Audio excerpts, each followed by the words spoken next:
Hi అందరికీ. మనం ముందు వీడియోలో అయితే మార్క్యూ ట్యాగ్ వరకు అయితే నేర్చుకున్నాం కదా. ఈరోజు వీడియోలో అయితే మనం ఇమేజెస్ ఇన్ హెచ్టిఎంఎల్ గురించి అయితే నేర్చుకుందాం. ఇంకొన్ని ఫార్మాట్ ట్యాగ్స్ కూడా తెలుసుకుందాం, ఓకేనా? సో ఎవరైనా నా ఛానల్ ఇంకా సబ్స్క్రైబ్ చేసుకోకుండా ఉంటే సబ్స్క్రైబ్ అయితే చేసుకోండి. హెచ్టిఎంఎల్లో మనం ఇమేజెస్ అనేటివి ఎందుకు యూజ్ చేస్తామంటే మన వెబ్ పేజ్ అనేది మోర్ అట్రాక్టివ్ ఇంకా ఇన్ఫర్మేటివ్గా కనిపించడానికి మనం ఇమేజెస్ అనేటివి యూజ్ చేస్తాం. ఇమేజెస్ గురించి తెలుసుకునే కంటే ముందు మనం ఒక చిన్న కాన్సెప్ట్ కమెంట్ లైన్ అనే దాని గురించి అయితే తెలుసుకుందాం. ఇక్కడ నేనైతే బాడీలో కమెంట్ లైన్ అనేది ఇచ్చేస్తాను. సో నేను ఇది హెడ్డింగ్ 1లో ఇస్తున్నాను. హెడ్డింగ్ 1 అనేది దేనికి యూజ్ చేస్తామో చెప్పాను కదా ఆల్రెడీ ముందు వీడియోలో. సో ఇక్కడ బ్రాడ్గా రావడానికి నేనైతే హెడ్డింగ్ 1 అనేది అయితే యూజ్ చేశాను అనమాట. సో నెక్స్ట్ లైన్లో నేను ఇక్కడ this is a comment line అని చెప్పేసి టైప్ చేస్తున్నాను. సో నాకైతే ఇది అవుట్పుట్లో అవసరం లేదు, బట్ అది అవుట్పుట్లో వస్తుంది. నేను అది జస్ట్ మీకు ఎక్స్ప్లెయిన్ చేయడం కోసం అది టైప్ చేశాను, బట్ నాకు అది అవుట్పుట్లో వద్దు. సో అది అలా అవుట్పుట్లో రాకుండా ఉండాలంటే ఏం చేయాలి అంటే మనం ఈ కమెంట్ లైన్ అనేది యూజ్ చేస్తాం అలా రాకుండా ఉండడానికి. ఈ కమెంట్ లైన్ అనేది ఎలా ఇవ్వాలో ఇప్పుడైతే చూడండి. సో ఇక్కడ మనం యాంగులర్ బ్రాకెట్స్ ఓపెన్ చేసి ఎక్స్క్లమేషన్ మార్క్ అనేది ఇచ్చి 2 హైఫెన్స్ అయితే ఇవ్వాలన్నమాట. ట్యాగ్ ఓపెన్లోనే కాదు, ట్యాగ్ క్లోజింగ్లో కూడా 2 హైఫెన్స్ అనేది ఇచ్చి యాంగులర్ బ్రాకెట్ క్లోజ్ చేయాలి. అలా చేస్తేనే మనకి అది కమెంట్ లైన్ లాగా తీసుకుంటుంది, లేదంటే ఎర్రర్ అనేది అయితే వస్తుందన్నమాట. సో నెక్స్ట్ వచ్చేసి నేను ఇప్పుడు ఇక్కడ ఒక హలో అని అయితే రాస్తాను. సో కమెంట్ లైన్ మాత్రం మనకి రాదు. ఏది మనం ఈ కమెంట్ లైన్లో రాస్తామో ఆ సెంటెన్స్ అయితే రాదు. మిగతా ఏ సెంటెన్స్ మనం బాడీలో ఇచ్చినా అదైతే మనకి ప్రింట్ అయిపోతుంది అనమాట. సో ఇలా కమెంట్ లైన్ ఎందుకు యూజ్ చేస్తారంటే మనం కోడింగ్ చేయడం కోసం డిఫరెంట్ ఎలిమెంట్స్ అయితే యూజ్ చేస్తాం కదా. సో ఏ కోడింగ్ పార్ట్ అనేది దేనికి సంబంధించింది అనేది ఈజీగా క్యాచప్ చేసుకోవడానికి మనం ఈ కమెంట్ లైన్ అనేది యూజ్ చేస్తాం అనమాట. సో నెక్స్ట్ వచ్చేసి హెచ్టిఎంఎల్ ఎలిమెంట్ అనమాట. ఇప్పుడు మన టాపిక్ మనం మార్క్యూ ట్యాగ్ వరకు అయితే నేర్చుకున్నాం కదా, కానీ హెచ్టిఎంఎల్ ఎలిమెంట్ అంటే ఏంటిదో ఇంకా నేను చెప్పలేదు కదా. సో అదైతే ఒక్కసారి మీకు చెప్పేస్తాను. నేను ఇక్కడ మళ్ళీ H1 అనే ట్యాగ్ అయితే యూజ్ చేస్తున్నాను. సో H1 అనేది ఏంటిది? Open tag. మళ్ళీ /H1 అనేది క్లోజ్ ట్యాగ్ కదా. సో దాని మధ్యలో ఏదైతే ఉందో అది కంటెంట్, అవునా? ఇక్కడ ఓపెన్ ట్యాగ్, ఆ తర్వాత కంటెంట్, ఆ తర్వాత మళ్ళీ క్లోజ్ ట్యాగ్. సో ఈ మూడింటిని కలిపితే అది ఎలిమెంట్ అనమాట. దాన్ని HTML ఎలిమెంట్ అని అంటారు. ఓపెన్ ట్యాగ్, మధ్యలో ఉన్న కంటెంట్, ఆ తర్వాత క్లోజింగ్ ట్యాగ్ని ఎలిమెంట్ అని అయితే అంటారు. ఇక్కడ మీరు అబ్జర్వ్ చేయొచ్చు, ఓకేనా? మనకి ఇక్కడ పైన టైటిల్ అనేది కూడా ఉంది. టైటిల్ తర్వాత ఐటీ పిల్లర్ ట్యుటోరియల్, మళ్ళీ క్లోజింగ్ ట్యాగ్, టైటిల్ది క్లోజింగ్ ట్యాగ్ ఉంది. అది కూడా మనకు ఎలిమెంట్ అనమాట. సో హెచ్టిఎంఎల్ ఎలిమెంట్ అంటే ఏంటిదో అర్థమైంది కదా. ఇప్పుడు మనం ఇంకొన్ని ఫార్మాటింగ్ ట్యాగ్స్ కోసం అయితే తెలుసుకుందాం. ఇవి ఆల్రెడీ సిమిలర్ ఉంటాయని నేను చెప్పలేదు, బట్ ఒక్కసారి అయితే మీకు కూడా ఉంటాయని చెప్పేసి ఇన్ఫర్మేషన్ ఉండడం కోసం అయితే నేను మళ్ళీ ఎక్స్ప్లెయిన్ చేస్తాను. సో ఇక్కడ ఇప్పుడు నేను హలో అని రాశాను కదా బాడీలో, అది మనకు నార్మల్గానే ఉంది, నార్మల్ ఫాంట్లోనే ఉంది, ఓకే? సో ఇక్కడ నేను ఇప్పుడు స్ట్రాంగ్ అనే ట్యాగ్ అయితే యూజ్ చేస్తున్నాను అనమాట. స్ట్రాంగ్ అనేది ఒక ఫార్మాటింగ్ ట్యాగ్. ఇది మనకి సేమ్ బౌల్డ్ లానే ఉంటుంది. ఇప్పుడు నేను ఇక్కడ ఈ హలో అనేది స్ట్రాంగ్ ట్యాగ్స్ మధ్యలో అయితే ఇస్తాను. సో స్ట్రాంగ్ది ఓపెన్ ట్యాగ్ ఇచ్చేసిన తర్వాత ఎండింగ్లో క్లోజ్ ట్యాగ్ ఇచ్చేసి అవుట్పుట్ చెక్ చేసుకుంటే సో మనకి సేమ్ బౌల్ ట్యాగ్ ఎలా యూజ్ అవుతుందో సేమ్ అలానే ఈ స్ట్రాంగ్ ట్యాగ్ అనేది కూడా యూజ్ అవుతుంది అనమాట. సో సిమిలర్గా మీకు ఇంకొకటి చూపిస్తాను. ఇప్పుడు నేను స్ట్రాంగ్ ట్యాగ్ తీసుకున్నాను కదా, దాంట్లోనే మళ్ళీ నెక్స్ట్ లైన్లో బౌల్ ట్యాగ్ అనేది తీసుకున్నాను. సో 2 ఫాంట్స్ అయితే మీకు సేమ్ ఉన్నాయి, దాంట్లో మనకు డిఫరెన్స్ అనేది ఏమి ఉండదు. సో స్ట్రాంగ్ యూజ్ చేసినా బౌల్డ్ అనే ట్యాగ్ యూజ్ చేసినా మనకి డిఫరెన్స్ అనేది ఏమీ ఉండదు అనమాట. సో ఇక్కడ నెక్స్ట్ లైన్లో రావడం కోసం నేను బ్రేక్ అనే ట్యాగ్ అయితే యూజ్ చేశాను కదా. సో దానివల్ల నెక్స్ట్ లైన్లో సపరేట్ అయిపోయింది అనమాట మనకి హలో అనేది. సో నెక్స్ట్ ఇంకొకటి ఏంటి అంటే ఈఎం అనే ట్యాగ్ అనమాట. ఇది సేమ్ యాజ్ ఇటాలిక్ ట్యాగ్. అంటే మనకి మన కంటెంట్ అనేది కొంచెం ఫాంట్లో చేంజ్ అవుతుంది, కొంచెం స్లైడ్గా అనేది అయితే వస్తుందన్నమాట. సో ఇక్కడ నేను ఈఎం అనే ట్యాగ్ యూజ్ చేశాను, మళ్ళీ ఇటాలిక్ ట్యాగ్ అనేది యూజ్ చేశాను. సో 2 కూడా మనకి సేమ్లా యూజ్ అవుతాయి అన్నమాట. ఈఎం యూజ్ చేసిన ఒకటే, అనేది యూజ్ చేసిన ఒకటి, ఓకే? నెక్స్ట్ వచ్చేసి క్యూ ట్యాగ్ అనమాట. ఇది ఎందుకు యూజ్ చేస్తారంటే పంక్చువేషన్ మార్క్స్ కోసం. సో నేను ఇప్పుడు ఇక్కడ ఈ హలో అనేది అయితే క్యూ ట్యాగ్స్ మధ్యలో ఇచ్చేస్తాను. క్యూ ట్యాగ్ వల్ల ఏమవుతుందంటే మనం ఏదైతే కంటెంట్ దాని మధ్యలో ఇస్తామో దానికైతే మనకి అపాస్ట్రఫీస్ అనేటివి వచ్చేస్తాయి అన్నమాట. సో అవుట్పుట్ అనేది ఒక్కసారి చూసుకుందాం. సో అవుట్పుట్ క్లిక్ చేసుకుంటే ఇప్పుడు మనకు హలో అనే దానికి అపాస్ట్రఫీస్ అయితే వచ్చేసినాయి కదా. సో దానికోసం అయితే మనం ఈ క్యూ అనే ట్యాగ్ అయితే యూజ్ చేస్తాం. సో ఇది వచ్చేసి మనకి ఫార్మాటింగ్ ట్యాగ్స్ కోసం. నెక్స్ట్ మన టాపిక్ వచ్చేసి ఇమేజెస్ ఇన్ హెచ్టిఎంఎల్ అనమాట. సో ఇమేజెస్ అనేటివి ఎందుకు యూజ్ చేస్తారు హెచ్టిఎంఎల్లో? ఇప్పుడు సపోజ్ మనం ఒక బిర్యానీ గురించి అయితే ఎక్స్ప్లెయిన్ చేసాం అనుకోండి, టెక్స్ట్లో ఎక్స్ప్లెయిన్ చేస్తే అది చదవడానికి ఎంతమంది ఇంట్రెస్ట్ చూపిస్తారు? అదే ఒక బిర్యానీ గురించి ఒక బిర్యానీ పిక్చర్ అనేది పోస్ట్ చేసామనుకోండి, దాని కింద అది ఎంత ప్రైస్ ఉంది, ఏం ఆఫర్స్ ఉన్నాయి, అలా చూడడానికి ఇంట్రెస్ట్ ఎక్కువ చూపిస్తారనమాట. సో మనం బిల్డ్ చేసే వెబ్సైట్స్ అయినా వెబ్ పేజెస్ అయినా అట్రాక్టివ్గా ఎక్కువ ఇన్ఫర్మేటివ్గా కనిపించాలి అంటే మనం ఈ ఇమేజెస్ అనేటివి అయితే యూజ్ చేస్తాం. సో దానికోసం అయితే మనకి ఇక్కడ ఇమేజ్ ట్యాగ్ అనేది ఉంటుంది. సో దీనికైతే మనకి పేడ్ ట్యాగ్ అనేది ఏమి ఉండదు, సింగిల్ ట్యాగే ఉంటుందన్నమాట. ఇమేజ్లోనే మనం క్లోజ్ అనేది కూడా యూజ్ చేస్తాం. సో కాకపోతే మనకి ఇక్కడ ఒక యాట్రిబ్యూట్ అనేది ఉంటుంది, అదే సోర్స్ అనమాట. సోర్స్ని మనం SRCగా రిప్రజెంట్ చేస్తాం. సో సోర్స్ ఈక్వల్స్ టు అపాస్ట్రఫీస్లో ఇవ్వాల్సి ఉంటుంది మనం ఇక్కడ. సో అపాస్ట్రఫీస్లో ఏమి ఇవ్వాలి అంటే మన ఇమేజ్ యొక్క పాత్ అనేది ఇవ్వాలి.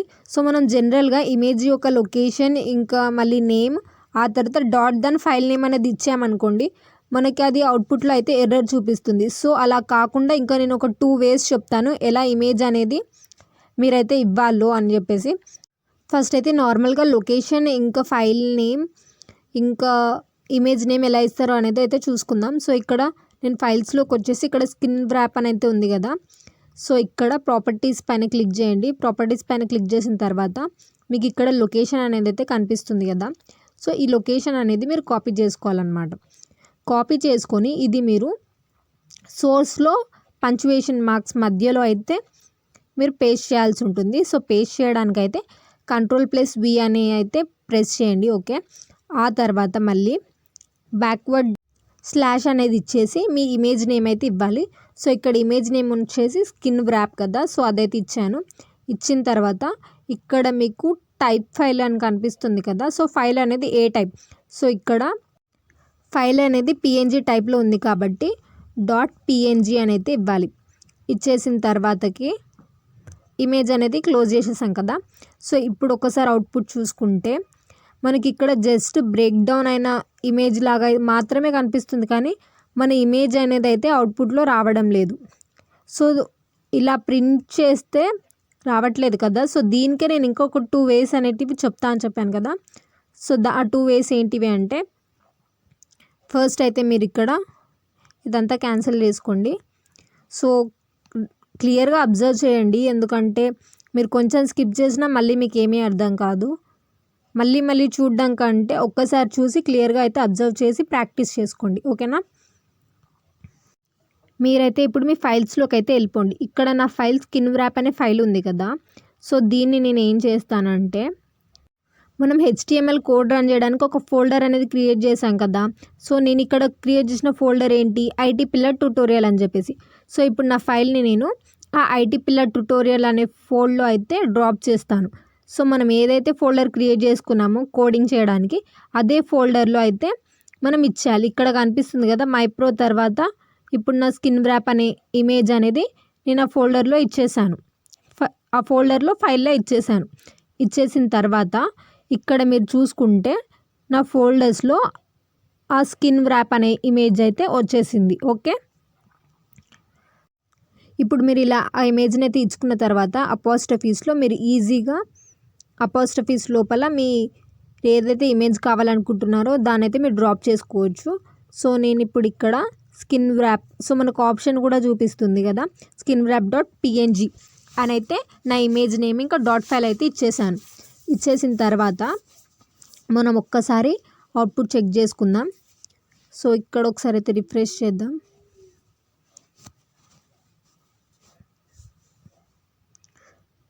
ఓకే, రిఫ్రెష్ చేస్తే మన ఇమేజ్ అయితే వచ్చేసింది కదా. సో ఇక్కడ మన హెడ్డింగ్ అయితే ఏమైనా ఇచ్చాము, ఇమేజెస్ ఇన్ HTML అని ఇచ్చాము, అదైతే వచ్చింది. ఆ తర్వాత మన ఇమేజ్ అనేది మనం ఏదైతే అక్కడ పాత్ ఇచ్చామో అదైతే మనకు అవుట్పుట్లో వచ్చింది. సో ఇదైతే మనకు ఒక వే అయిపోయింది కదా. సో ఇంకొక వే ఏంటి అంటే పాత్ అనేది సెట్ చేసుకోవడానికి. సో దీనికి మనం ఇంకొక ఎగ్జాంపుల్ అనేది తీసుకుందాం. సో నేను ఇక్కడ ఇంకొక ఇమేజ్ అనేది ఇస్తున్నాను. దానికోసం మళ్ళీ ఇమేజ్ అనే ట్యాగ్ ఓపెన్ చేసి సోర్స్లో అపాస్ట్రఫీస్ అనేది ఇవ్వాలి. ఇచ్చేసిన తర్వాత ఇమేజ్ అనేది క్లోజ్ చేసి యాంగులర్ బ్రాకెట్ అనేది క్లోజ్ చేయాలి. క్లోజ్ చేసిన తర్వాత నేను ఇక్కడ బటర్ఫ్లైది ఒకటైతే పిక్చర్ అనేది సెలెక్ట్ చేసుకుంటాను. సో మీరు ఏ ఇమేజ్ అయినా సెలెక్ట్ చేసుకోవచ్చు. ఒక వే ఏంటంటే మీరు ఇమేజ్ని డౌన్లోడ్ చేసుకొని మీ ఫైల్స్ నుంచి ఇవ్వండి. లేదంటే మీరు డైరెక్ట్గా ఇలా ఒక గూగుల్ అనేది ఓపెన్ చేసి దాంట్లో మీకు నచ్చిన ఇమేజ్ అనేది సెలెక్ట్ చేసుకొని మీరు ఇవ్వచ్చు. సో ఇక్కడ వ్యూ ఇమేజ్ పైన అయితే క్లిక్ చేయండి. క్లిక్ చేసిన తర్వాత మీకు ఇమేజ్ అనేది ఫుల్గా వచ్చింది కదా. ఇక్కడ మీకు కనిపిస్తుంది కదా లైన్. సో ఇది వచ్చేసి ఇమేజ్ది పాత్ అనమాట. సో ఈ ఇమేజ్ పాత్ మొత్తం అయితే మీరు కాపీ చేసుకోండి. కాపీ చేసుకున్న తర్వాతకి ఏం చేస్తారంటే ఇదే ఇమేజ్ పాత్ని మీరు మీ సోర్స్లో అయితే పేస్ట్ చేయాల్సి ఉంటుంది. సో ఇదైతే ఫుల్గా కాపీ చేసుకుందాం. చేసుకున్న తర్వాత సోర్స్లో అపాస్ట్రఫీస్ మధ్యలోనే మనం ఈ పాత్ అనేది ఇవ్వాల్సి ఉంటుంది. అపాస్ట్రఫీస్ లేకపోతే మళ్ళీ మనకి ఎర్రర్ అని వస్తుంది, అదొకటి అబ్జర్వ్ చేసుకోండి. సో ఇక్కడ పాత్ అనేది ఇచ్చేసాను కదా. ఇచ్చేసిన తర్వాత ఒక్కసారి అవుట్పుట్ అయితే చెక్ చేసుకుందాం. సో ఇవి క్లోజ్ చేద్దాం. క్లోజ్ చేసి ఇక్కడ అవుట్పుట్ అనేది ఓపెన్ చేద్దాం. సో మన అవుట్పుట్ అనేది ఏ ఫైల్లో వస్తుంది, IT పిల్లర్ ట్యుటోరియల్ అనే ఫైల్లో వస్తుంది. కాబట్టి ఇవన్నీ క్లోజ్ చేసి IT పిల్లర్ ట్యుటోరియల్ అనే ఫైల్లో చూద్దాం. సో ఇక్కడ నేను 2 ఇమేజెస్ ఇచ్చాను. ఫస్ట్ అయితే స్క్రీన్ ర్యాప్, సో అదైతే వచ్చేసింది. నెక్స్ట్ ఇమేజ్ ఏంటి, బటర్ఫ్లై, అది కూడా వచ్చేసింది. కాకపోతే ఇది మనకు చాలా పెద్దగా ఉంది కదా అవుట్పుట్లో. సో దీన్ని హైట్ ఇంకా విడ్త్ అయితే అంటే సైజ్ అనేది మనం అయితే సెట్ చేసుకోవచ్చు. దానికోసం అయితే మనం హైట్ ఇంకా విడ్త్ అనే అట్రిబ్యూట్స్ అయితే యూజ్ చేయాల్సి ఉంటుంది. సో నేను హైట్ వచ్చేసి 200 ఇచ్చేస్తాను, మళ్ళీ విడ్త్ వచ్చేసి 200 ఇచ్చేస్తాను. సో దానివల్ల ఏమవుతుంది, మన సైజ్ అనేది డిక్రీజ్ అయిపోతుంది అనమాట. సో మళ్ళీ ఇప్పుడు ఒక్కసారి అవుట్పుట్ అనేది చూసుకుందాం. ఇప్పుడు మన బటర్ఫ్లై ఇమేజ్ అయితే చాలా స్మాల్గా కనిపిస్తుంది కదా. ఇంతకుముందు అయితే చాలా లార్జ్గా ఉండే, ఇప్పుడైతే స్మాల్ అయిపోయింది. హైట్ ఇంకా విడ్త్ అనే అట్రిబ్యూట్స్ యూజ్ చేయడం వల్ల. ఓకేనా. సో ఇమేజ్లో యూజ్ చేయడానికి మనకైతే కొన్ని అట్రిబ్యూట్స్ అనేటివి ఉన్నాయి. అవి అయితే హైట్, విడ్త్, అవి రెండింటి గురించి అయితే తెలుసుకుందాం కదా. నెక్స్ట్ ఏంటి అంటే టైటిల్ ఇంకా ఆల్టర్నేట్ అని ఇంకొన్ని అట్రిబ్యూట్స్ అయితే ఉన్నాయి, వాటి కోసం కూడా తెలుసుకుందాం. సో ఇక్కడ స్కిన్ ర్యాప్ అని ఉంది కదా, ఆ ఇమేజ్లో టైటిల్ అనే అట్రిబ్యూట్ అయితే ఇస్తున్నాను. సో టైటిల్ ఇప్పుడు ఇమేజ్ టైటిల్ ఏముంటుంది, స్కిన్ ర్యాప్ అనే నేమ్ ఉంది కదా. సో నేను అదే ఇస్తున్నాను, స్కిన్ ర్యాప్ అని. ఇదైతే మనం అపాస్ట్రఫీస్లో ఇవ్వాల్సి ఉంటుంది. ఇచ్చిన తర్వాత మనమైతే ఇప్పుడు మన ఇమేజ్కి ఒక టైటిల్ అనేది అయితే ఇచ్చేసాం కదా. సో ఇప్పుడు అవుట్పుట్లో వెళ్ళి చూసుకుందాం. సో దీనివల్ల ఏమవుతుంది అంటే యూజర్ ఎవరైతే మన ఇమేజ్ పైన క్లిక్ చేస్తారు కదా, ఇలా క్లిక్ చేయగానే యారోతోని దాని టైటిల్ నేమ్ అనేది అయితే వస్తుంది. సో మనం టైటిల్ నేమ్ ర్యాప్ అని ఇచ్చాం కాబట్టి అక్కడ స్క్రీన్ ర్యాప్ అనేది చూపిస్తుంది. సో బటర్ఫ్లై పైన క్లిక్ చేస్తుంటే మనకి ఏం చూపించట్లేదు, ఎందుకంటే మనం ఓన్లీ స్కిన్ ర్యాప్ అనే దానికి మాత్రమే టైటిల్ అనే అట్రిబ్యూట్ యూజ్ చేసాం. సో ఇక్కడ నేను మళ్ళీ బటర్ఫ్లై ఇమేజ్కి కూడా టైటిల్ అనే అట్రిబ్యూట్ అయితే యూజ్ చేస్తున్నాను. సో దీని టైటిల్ వచ్చేసి నేను బటర్ఫ్లై అని అపోస్ట్రఫీస్లో ఇస్తాను అనమాట. సో ఇప్పుడు దీని టైటిల్ కూడా మనకు వచ్చేస్తుంది. సో ఇక్కడ ఇమేజ్ పైన క్లిక్ చేస్తే మీకు బటర్ఫ్లై అని అయితే కనిపిస్తుంది కదా. సో యూజర్ ఎవరైతే మన ఇమేజ్ పైన ఇలా యారో మార్క్ పెట్టినప్పుడు దాని టైటిల్ అయితే వస్తుందన్నమాట. టైటిల్లో మనం ఏ నేమ్ అయితే ఇస్తామో అదైతే వస్తుంది. సో ఇది వచ్చేసి టైటిల్ అట్రిబ్యూట్ కోసం. నెక్స్ట్ వచ్చేసి మనం ఆల్ట్ అనే అట్రిబ్యూట్ అయితే యూజ్ చేద్దాం. సో ఇక్కడ ఆల్ట్ వల్ల ఏమవుతుంది అంటే ఆల్ట్ అనే అట్రిబ్యూట్ వల్ల, ఆల్ట్ అంటే ఆల్టర్నేటివ్ అనమాట. సో ఇప్పుడు మనకి ఇమేజ్ అనేది సర్టెన్ రీజన్స్ వల్ల డిస్ప్లే అవ్వలేదు, కనెక్షన్ ప్రాబ్లము, ఇంకేదో problem, net problem, so display అవ్వలేదు. సో అప్పుడు మనం ఆల్టర్నేట్ టెక్స్ట్ అనేది యూజ్ చేయవచ్చు. నేను ఇప్పుడు ఇక్కడ ఆల్టర్నేట్ టెక్స్ట్ ఏం యూజ్ చేస్తున్నాను, బటర్ఫ్లై అనేది యూజ్ చేస్తున్నాను కదా. మన ఇమేజ్ అనేది సర్టెన్ రీజన్స్ వల్ల డిస్ప్లే అవ్వలేదు అనుకుందాం. సో అప్పుడు ఈ ఆల్టర్నేట్ టెక్స్ట్‌లో ఏదైతే ఉందో అదైతే మనకు వస్తుందన్నమాట. సో ఇప్పుడు మనకి మన ఇమేజ్‌లో ఎర్రర్ అనేది ఉంది. ఎందుకంటే మనం హాఫ్ నంబర్స్ తీసేసాం కదా! సో ఎర్రర్ అనేదైతే ఉంది. సో ఇమేజ్ అయితే రావట్లేదు. దాని ప్లేస్‌లో మనకి బటర్‌ఫ్లై అని ఆల్టర్నేట్ టెక్స్ట్ అయితే వచ్చిందనమాట. సో ఆ ఇమేజ్‌లో ఏముంది అనేదైతే మనకి ఆ టెక్స్ట్ ద్వారా అయితే అర్థమవుతుందనమాట. సో ఇదొచ్చేసి ఆల్టర్నేట్ ఇంకా టైటిల్ ట్యాగ్ కోసం. సో నేను మార్క్యూ ట్యాగ్స్ అనేటివి యూజ్ చేయొచ్చు ఇమేజెస్‌కి అని చెప్పాను కదా లాస్ట్ వీడియోలో. అది ఎలానో ఇప్పుడు ఈ వీడియోలో అయితే చూద్దాం. సో దీనికైతే నేను ఇక్కడ ఫస్ట్ సెకండ్ ఇమేజ్‌లో మార్క్యూ ట్యాగ్ అనేది అయితే యూజ్ చేస్తాను. సో మార్క్యూ ట్యాగ్ అనేది ఎక్కడ యూజ్ చేయాలి అంటే మనం ఏ కంటెంట్ అయితే స్క్రోల్ అవ్వాలని అనుకుంటున్నామో దానికి మనం ఈ మార్క్యూ ట్యాగ్ అనేది ఇవ్వాలి. ఆ కంటెంట్ మొత్తం మనకి మార్క్యూ ట్యాగ్స్ మధ్యలో ఉండేలా ఇవ్వాలన్నమాట. సో నేను ఇక్కడ స్టార్టింగ్లో ఓపెనింగ్ ట్యాగ్ మార్క్యూది ఇచ్చేసాను కదా! సో మళ్ళీ లాస్ట్ ఎండింగ్లో కూడా మార్క్యూ ట్యాగ్ అనేది ఇస్తాను. సో ఇక్కడ మీకు ఒకటే ఇమేజ్‌తోనైతే నేను ఎక్స్ప్లెయిన్ చేస్తున్నాను. సో ఇప్పుడు ఎండింగ్లో మళ్ళీ మొత్తం హైట్ విడ్త్ తర్వాత ఇమేజ్ ట్యాగ్ క్లోజ్ అయిపోయిన తర్వాత క్లోజింగ్ మార్క్యూ ట్యాగ్ అనేది ఇవ్వాలి. ఇప్పుడు ఇచ్చినప్పుడు మన బటర్‌ఫ్లై ఇమేజ్ ఏదైతే ఉందో అదైతే మన బాడీలో అవుట్పుట్లో స్క్రోల్ అవుతుందన్నమాట. అబ్జర్వ్ చేయొచ్చు మీరు ఇక్కడ ఇమేజెస్ ఇన్ హెచ్టీఎంఎల్ తర్వాత మన ఇమేజ్ అనేది స్క్రోల్ అవుతుంది. సో ఇప్పుడు నేను మినిమైజ్ చేసేసి సో మార్క్యూ ట్యాగ్లో మనం స్క్రోల్ అమౌంట్ ఇంకా డైరెక్షన్స్ అనేటివి యూజ్ చేసుకోవచ్చు అని ముందు వీడియోలో చెప్పాను కదా! అది మనం ఇమేజెస్ కోసం కూడా యూజ్ చేసుకోవచ్చు. సో నేను ఇప్పుడు మార్క్యూ ట్యాగ్లో స్క్రోల్ అమౌంట్ అనేది ఇచ్చేస్తాను. స్క్రోల్ అమౌంట్ దేనికి? స్పీడ్ కోసం. సో నేను ఇక్కడ 500 స్పీడ్ అయితే ఇచ్చాను. సో ఇప్పుడు మన అవుట్పుట్ చూసుకుంటే ఎంత స్పీడ్గా వెళ్ళిపోతుందో కదా! 500 అని ఇవ్వడం వల్ల అమౌంట్ చాలా స్పీడ్గా అయితే వెళ్ళిపోతుంది. మనం ఇమేజ్ని అబ్జర్వ్ కూడా చేయలేకపోతున్నాం. సో ఇప్పుడు దీన్ని నేను 50కి అయితే మార్చేస్తాను. మార్చేసి ఒక్కసారి అవుట్పుట్ అనేది చెక్ చేసుకుంటే ఇప్పుడు మన ఇమేజ్ అనేది కొంచెం స్లోగా ఇంతకుముందు కంటే చాలా స్లోగానే వెళ్తుంది అనుకోండి. సో ఇది వచ్చేసి స్క్రోల్ అమౌంట్ కోసం అన్నమాట. So next directions attribute use చేసి మనం మన ఇమేజ్ ఏ డైరెక్షన్లో స్క్రోల్ అవ్వాలి అనేది కూడా డిసైడ్ చేసుకోవచ్చు. సో డైరెక్షన్స్ వచ్చేసి మనకి అప్, రైట్, లెఫ్ట్ ఉంటాయని నేను చెప్పాను కదా! సో ఇప్పుడు నేను ఇక్కడ ఒక డైరెక్షన్ అప్ అనేది అయితే ఇచ్చేసాను. ఇప్పుడు మన ఇమేజ్ అనేది అప్వర్డ్స్ స్క్రోల్ అవుతుంది.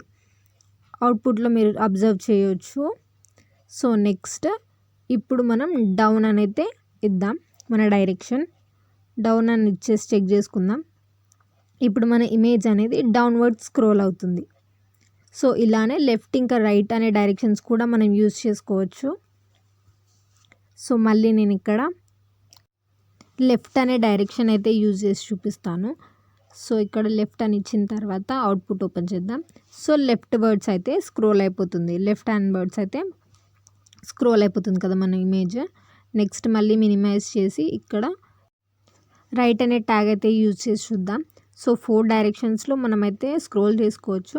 ఇప్పుడు మన ఇమేజ్ అయితే రైట్ వర్డ్స్ అని అయితే స్క్రోల్ అయిపోతుంది. రైట్ హ్యాండ్ సైడ్ వర్డ్ అయితే స్క్రోల్ అయిపోతుంది అనమాట. సో ఇలా మనం ఏదైనా కంటెంట్ ఇమేజెస్ అయినా స్క్రోల్ చేసుకోవచ్చు లేదా టెక్స్ట్ అయినా కూడా స్క్రోల్ చేసుకోవచ్చు అనమాట మన అవుట్పుట్లో. సో ఇప్పుడు నెక్స్ట్ వచ్చేసి విడ్త్ అనే అట్రిబ్యూట్ కోసం అయితే తెలుసుకుందాం. సో ఇదేం చేస్తుంది అంటే మనకి పర్సెంటేజ్ అనమాట. ఇప్పుడు మన ఇమేజ్ అనేది మొత్తం అవుట్పుట్ అనేది బాడీ అనేది 100% ఉంది అనుకోండి. సో ఇప్పుడు నేను దాంట్లో జస్ట్ 50% అనేది మాత్రమే యూజ్ చేస్తున్నాను. అంటే ఇప్పుడు అవుట్పుట్లో చూసుకుంటే మన ఇమేజ్ అనేది మొత్తం బాడీ మొత్తం స్క్రోల్ అవ్వట్లేదు. ఓన్లీ 50% మాత్రమే స్క్రోల్ అవుతూ వెళ్తుందన్నమాట. సో ఇలా మనం ఎంత పర్సెంట్ మన కంటెంట్ అనేది స్క్రోల్ అవ్వాలి అనేది కూడా మనం డిసైడ్ చేసుకోవచ్చు. నేను ఇక్కడ ఇప్పుడు 25% అనేది ఇచ్చాను. సో ఇది ఇప్పుడు జస్ట్ 25% మాత్రమే స్క్రోల్ అవుతూ వెళ్తుంది. ఓకే. సో నెక్స్ట్ ఇంకొక ఎగ్జాంపుల్ 10% అయితే ఇస్తాను. మళ్ళీ అవుట్పుట్ ఓపెన్ చేస్తే ఓన్లీ 10% మాత్రమే మన ఇమేజ్ అనేది స్క్రోల్ అవుతూ ఉంది. సో ఇలా మనం ఎంత పర్సెంట్ మన ఇమేజ్ అనేది స్క్రోల్ అవ్వాలి అనేది కూడా మనం డిసైడ్ చేసుకోవచ్చు. ఇప్పుడు నేను ఇక్కడ 100% ఇచ్చేస్తున్నాను కాబట్టి మన ఇమేజ్ అనేది బాడీ మొత్తం స్క్రోల్ అయిపోతుంది. సో నెక్స్ట్ వచ్చేసి బ్యాక్గ్రౌండ్ కలర్. మన ఇమేజ్ అనేది ఏ బ్యాక్గ్రౌండ్లో స్క్రోల్ అవ్వాలనేది కూడా మనం డిసైడ్ చేసుకోవచ్చు. సో నేను ఇక్కడ గ్రీన్ కలర్ అయితే ఇస్తాను బ్యాక్గ్రౌండ్ కలర్. సో ఇప్పుడు ఏమవుతుందో చూద్దాం. ఇప్పుడు మన ఇమేజ్ అనేది గ్రీన్ ఇవ్వడం వల్ల గ్రీన్ అనే బ్యాక్గ్రౌండ్లో స్క్రోల్ అవుతుందన్నమాట. క్రేజ్ ఉంది కదా. సో ఇలా మన ఇమేజెస్ అనేటివి దానికి మనం బ్యాక్గ్రౌండ్స్ కూడా సెట్ చేసుకోవచ్చు. ఇప్పుడు మనం ఇంకొక కలర్ కూడా చేంజ్ చేసి అయితే చూద్దాం. సో నేను ఇక్కడ ఇప్పుడు వేరే కలర్ అనేది తీస్తాను. మీకు నచ్చిన కలర్ మీరు యూజ్ చేయొచ్చు అనమాట మీ వెబ్సైట్స్కి తగినట్టు. సో నేను ఇక్కడైతే పర్పుల్ అనేది యూజ్ చేస్తున్నాను. పర్పుల్ అనే కలర్ ఇచ్చేసి అవుట్పుట్ ఓపెన్ చేస్తే మన ఇమేజ్ అనేది పర్పుల్ బ్యాక్గ్రౌండ్లో భలే స్క్రోల్ అవుతుంది. సో ఇలా మీరు ఇమేజెస్ అనేటివి యూజ్ చేసి మీ వెబ్ పేజెస్ని చాలా అట్రాక్టివ్గా అయితే మార్చవచ్చు. ఓకే, మనం మన ఇమేజ్ పొజిషన్ని కూడా డిసైడ్ చేసుకోవచ్చు అని నేను చెప్పాను కదా. మన కంటెంట్ని ఏ సైడ్ ఇవ్వాలి బాడీలో అనేది కూడా మనం సెట్ చేసుకోవచ్చు అని నేను ఆల్రెడీ ముందు చెప్పాను కదా. సో ఇప్పుడు దీనిలా అలా అయితే సెట్ చేసుకుందాం. సో ఫస్ట్ అయితే ఇవన్నీ క్యాన్సిల్ చేసేస్తాను. చేసిన తర్వాత మన అవుట్పుట్ ఇప్పుడు నార్మల్గా ఉంది కదా, ఏం స్క్రోల్ అవ్వట్లేదు. సో ఇప్పుడు దీన్ని నేను సెంటర్లో రావడం కోసం ఏం చేస్తానంటే బాడీ ట్యాగ్లో మనం అలైన్ అనే అట్రిబ్యూట్ యూజ్ చేస్తామని ముందు చెప్పాను కదా. సో అది మనం ఇమేజెస్కి కూడా యూజ్ చేసుకోవచ్చు. సో బాడీ ట్యాగ్లో అలైన్ అనే అట్రిబ్యూట్ యూజ్ చేసి దాంట్లో నేను సెంటర్ అని అయితే టైప్ చేస్తాను అపోస్ట్రఫీస్లో. చేసిన తర్వాత అవుట్పుట్ ఓపెన్ చేస్తే మనకి మన కంటెంట్ ఇమేజెస్ ఇన్ HTML ఇంకా మన పిక్చర్ అయితే ఇమేజ్ అయితే సెంటర్లో రావడం జరిగింది. సో ఇప్పుడు మనకి హెడ్డింగ్ కూడా సెంటర్లో రావడం జరిగింది. మనకు ఓన్లీ ఇమేజ్ మాత్రమే సెంటర్లో రావాలి అంటే ఏం చేస్తామంటే మన ఇమేజ్కి మనం సెంటర్ ట్యాగ్ అనేది యూజ్ చేస్తే సరిపోతుంది. సో స్టార్టింగ్లో సెంటర్ ఓపెనింగ్ ట్యాగ్ అనేది ఇచ్చేసి మళ్ళీ ఇమేజ్ క్లోజ్ చేసిన తర్వాత ఇమేజ్ పాత్ అనేది క్లోజ్ చేసిన తర్వాత ఎండింగ్లో సెంటర్ క్లోజ్ ట్యాగ్ అనేది ఇస్తే సరిపోతుంది. సో ఒక్కసారి అవుట్పుట్ ఓపెన్ చేసుకుంటే మన టైటిల్ అనేది సైడ్కి వచ్చేసింది. మన ఇమేజ్ మాత్రం మనకి సెంటర్లో వచ్చిందనమాట. సో మనం ఇమేజ్వి పొజిషన్స్ కూడా ఇలా సెట్ చేసుకోవచ్చు సెంటర్ అనే ట్యాగ్ యూజ్ చేసి, లేదా వేరే మీకు రైట్ అంటే రైట్, లెఫ్ట్ అంటే రైట్ ఎలా అన్నా కూడా సెట్ చేసుకోవచ్చు. అలైన్ అనే అట్రిబ్యూట్ యూజ్ చేసి మీరు సెట్ చేసుకోవచ్చు అనమాట. మీకు సెంటర్లో కావాలంటే సెంటర్ అనే ట్యాగ్ మాత్రం యూజ్ చేస్తే సరిపోతుంది. ఓకే, సో ఇది వచ్చేసి మనకి ఇమేజెస్ ఇన్ HTML. నెక్స్ట్ వీడియోస్లో మనం ఆడియోస్, వీడియోస్ ఇంకా లింక్స్, ఫామ్స్ ఇవన్నీ కూడా నేర్చుకుందాం స్టెప్ బై స్టెప్. సో ఎవరు మిస్ అవ్వద్దు ఛానల్.